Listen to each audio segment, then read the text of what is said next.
Buen día. Nuestro equipo va a hablar sobre la cinética enzimática y la ecuación de Michaelis-Menten. Nuestro equipo está conformado por Beas González Omar, García Ramos Víctor Iván, Cifuentes Nájera Irma Dafnelli, Torres Rojo Brian, Valdovinos Mendívil Arturo Máximo, Bernet Arellanes Naomi Paola y su servidora Acedo Contreras Estefanía. A lo largo de este video vamos a estar hablando sobre qué es la cinética enzimática, cuáles son las fases de la cinética enzimática, la ecuación de Michaelis-Menten, así como conclusiones sobre esta ecuación, los principales factores que afectan la actividad enzimática y conclusiones generales sobre el tema. Para poder hablar sobre la cinética enzimática, es importante dar una breve introducción sobre las enzimas para poder comprender mejor este tema. Las enzimas, como sabemos, van a ser moléculas de naturaleza proteica y estructural que catalizan reacciones químicas, siempre que éstas sean termodinámicamente posibles. Una enzima hace que una reacción química que es energéticamente posible, pero que transcurre a una velocidad muy baja, sea cinéticamente favorable, es decir, va a transcurrir a una mayor velocidad que sin la presencia de la enzima. Es muy importante que entendamos este concepto, ya que van a tener una gran función en los seres vivos, porque una enzima se va a comportar como un catalizador potente y eficaz en las reacciones químicas de los sistemas biológicos, reduciendo la energía necesaria para llevar a cabo procesos metabólicos en nuestros cuerpos. Ahora hablaremos de la cinética enzimática. Este estudia la velocidad de las reacciones catalizadas por enzimas. Esto nos proporciona información directa acerca del mecanismo de la reacción catalítica y de la especificidad de la enzima. La medida la podremos realizar siempre y cuando se encuentren las condiciones óptimas de pH, temperatura, presencia de cofactores, entre otros. Y para esto se utilizan concentraciones saturantes de sustrato. En estas condiciones, la velocidad de reacción que vamos a poder observar es la velocidad máxima o Vmax. La velocidad puede determinarse bien pues midiendo la aparición de los productos o la desaparición de los reactivos. La cinética enzimática consta de tres fases, las cuales están descritas en la imagen en pantalla. La primera fase ocurre cuando hay una poca cantidad de sustrato, lo que provoca que la velocidad de la reacción sea directamente proporcional a esta cantidad de sustrato. Esta fase se denomina fase lineal o de primer orden. La segunda fase es cuando hay una alta cantidad de sustrato. Esta fase explica que la velocidad de reacción va a ser constante e independiente a la cantidad de sustrato. Esto es debido a que ya no hay tanta enzima y hay una alta cantidad de sustrato. Si metemos más sustrato, por la poca cantidad de enzima que hay, que está convirtiendo en producto, no va a ir más rápido. Ya llegó a su punto máximo de velocidad. Y la tercera fase consta cuando hay unos valores intermedios de sustrato, por lo que ya no hay tanta enzima, o sigue habiendo mucha enzima, pero no hay tanta enzima como para que la velocidad de la reacción sea directamente proporcional a la cantidad de sustrato. Y esta fase se le denomina cinética mixta. Pasaremos a hablar acerca de la ecuación de Michaelis-Menten. Esta fue creada en 1913 por dos científicos muy importantes que llevan el nombre de esta ecuación, Mao Menten y Leonard Michaelis. Ellos pues fueron científicos muy importantes que dieron aportes en la cinética enzimática y en la histología.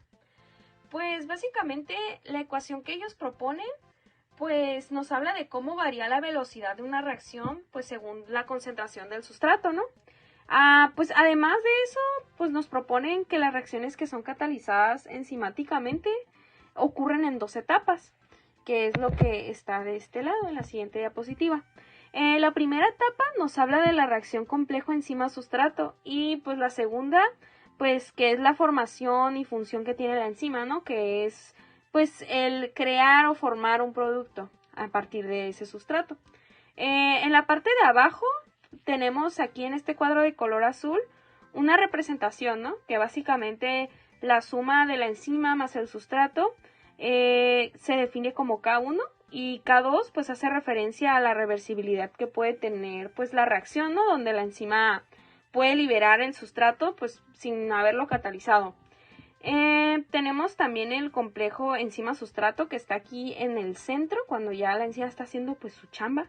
Y pues K3 representa la formación del producto y la liberación de este. Y pues también de la enzima, ¿no? Dejarla libre para que pueda realizar más catálisis y más productos, ¿no? Y bueno, pasaremos a hablar en sí de lo que es la ecuación ya de Michaelis-Menten, como ya entrar en materia, el cual nos dice que la velocidad inicial, que pues se va a basar en la relación que tiene la concentración del sustrato y la velocidad de una reacción, es igual a la velocidad máxima multiplicada por la concentración de sustrato dividida pues en la constante de Michaelis-Menten más pues también la concentración del sustrato. Pues básicamente la velocidad máxima, como podemos ver en el gráfico que tenemos en la parte de derecha, nos habla pues a qué concentración del sustrato la reacción alcanzará su punto máximo de velocidad. O sea, que aunque aumentemos el sustrato, pues la velocidad no seguirá aumentando. La Km pues básicamente nos indica la concentración de sustrato a la cual la velocidad de reacción es la mitad de la velocidad máxima.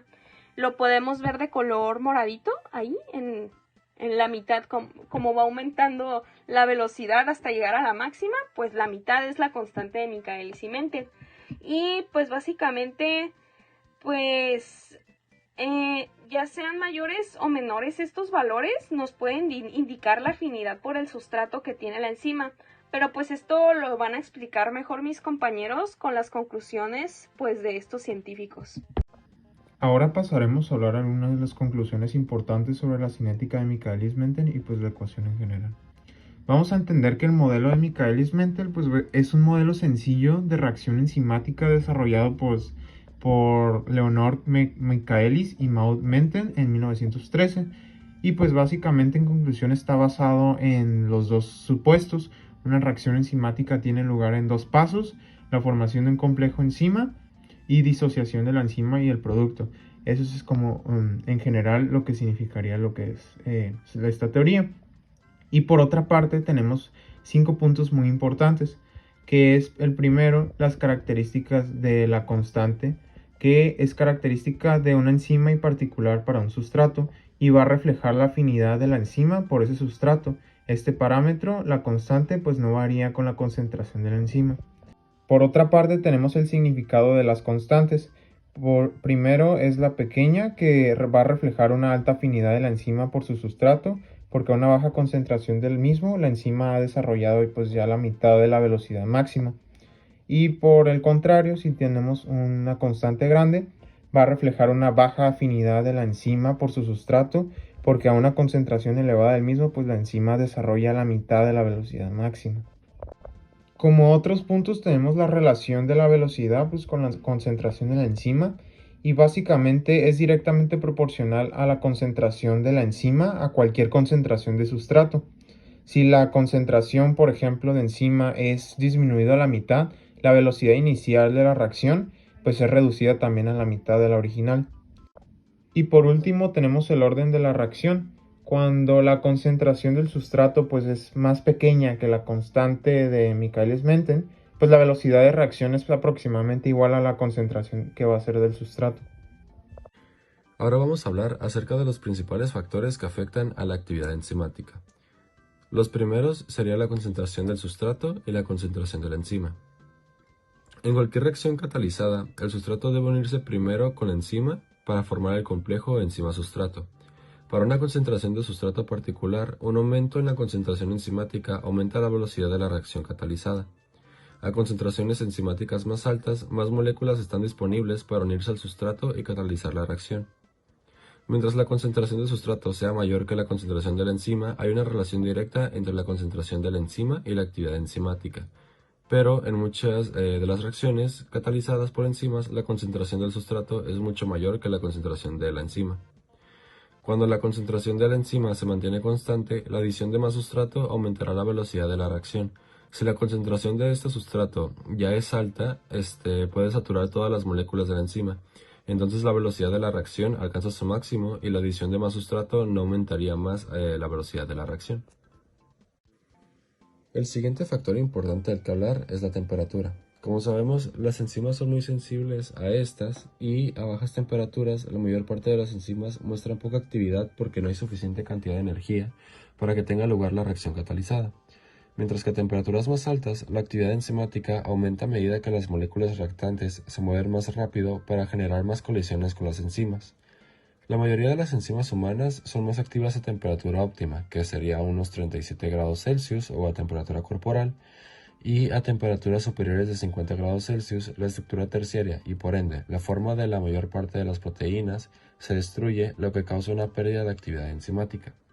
Unos puntos a tomar en cuenta sería que por cada 10 grados Celsius de incremento, la velocidad de reacción se duplica. La temperatura a la cual la actividad catalítica es máxima se le llama temperatura óptima. Por encima de esta temperatura, el aumento de la velocidad de la reacción de la temperatura es contrarrestado por la pérdida de actividad catalítica. El pH también es un factor muy importante a la hora de hablar de la enzima, ya que en un nivel de pH óptimo, la estructura terciaria de la proteína se puede mantener. Si un valor de pH está arriba o debajo del pH óptimo, se alteran las interacciones de los grupos R, lo que destruye la estructura terciaria y el sitio activo. Como resultado, la enzima ya no podría unirse a un sustrato de manera adecuada y no ocurrirían las reacciones. Si se revierte un pequeño cambio en el pH, una enzima puede recuperar su estructura y su actividad. Sin embargo, cuando ya el pH se alteró de una forma ya muy grave, normalmente estas se destruyen de manera permanente, por lo cual se puede decir que también se desnaturaliza la enzima. Hablando del ser humano, normalmente el pH fisiológico que tenemos es de 7.4, sin embargo en zonas como el estómago, con proteínas como la pepsina, que es una enzima digestiva, el pH óptimo varía y suele ser mucho más bajo, como por ejemplo 1.5 a 2, que entre comidas puede subir de 4 a 5, ¿no? Depende mucho de la actividad que se realice en el momento. El último factor del que podemos hablar es de la presencia de cofactores, que estos son compuestos químicos no proteicos o iones metálicos que se requieren para la actividad de una enzima como catalizador. Muchas enzimas dependen de los cofactores, ya sean activadores o coenzimas, para funcionar adecuadamente. Para las enzimas que tienen cofactores, la concentración del cofactor debe ser igual o mayor que la concentración de la enzima para obtener una actividad catalítica máxima y con esto funcionar de manera correcta. Entender la función de la cinética enzimática en la medicina es de imperativa importancia, ya que por medio de esta podemos determinar la velocidad con la que catalizan las enzimas de forma cuantitativa, esto gracias a la ecuación de Michaelis-Menten, la cual es capaz de describir el cambio sufrido por la velocidad de reacción catalizada por una enzima al variar la concentración de sustrato. Michaelis fue quien determinó esta constante, que establece la afinidad enzima-sustrato. Asimismo, debemos comprender los factores que afectan al funcionamiento de estas mismas. El complemento de estudio de estas facilita el análisis, diagnóstico y además tratamiento de los desequilibrios enzimáticos que se dan por diversas patologías. El análisis de ellas puede determinar detalles de los mecanismos catalíticos de enzimas particulares. Por ello sirven como indicadores clínicos para patologías como infartos al miocardio, cánceres de próstata y lesiones de hígado. Debido a todo lo anterior, estas se convierten en el objetivo de la elección de fármacos para curar o mejorar enfermedades humanas.